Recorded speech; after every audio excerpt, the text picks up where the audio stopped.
Hey y'all, what's up? Today I will be reviewing this Harry and David's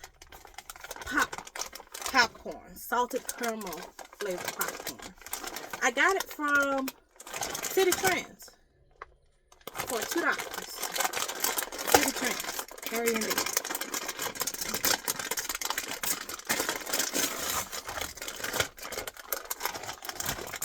Salted caramel.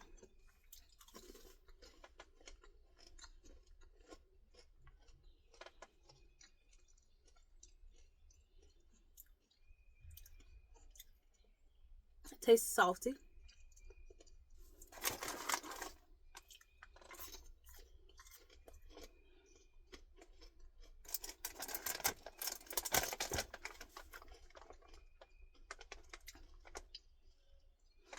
That one tasted like one of those, it reminds me of, I think it's called Bunch of Crunch. My mom used to eat it a lot. Except for the first one I tasted was salty, and then the second one tasted just like Bunch of Crunch. So,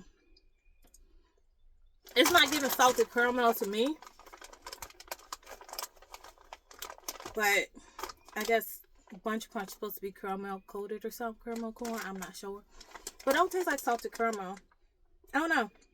Mainly because the first popcorn I ate was really salty. Then the second one wasn't salty at all.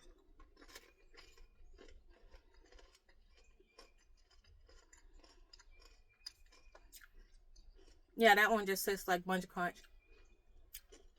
I guess they got to get their balance correct or something.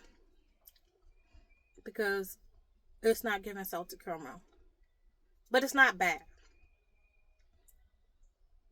It's not bad, but it's not salted caramel to me. Alright. This one would be I pass something because I don't like caramel corn because of what it does to my teeth. Getting stuck in my teeth. I don't like that. I love popcorn. I don't even eat it no more because of the kernels getting stuck in my teeth. But I'm a pass on because I don't like caramel corn, but it's not bad. So if you're in a City Trend and you want to try it for $2, give it a try if you want. If not, leave it on the shelf. Until next time, bye.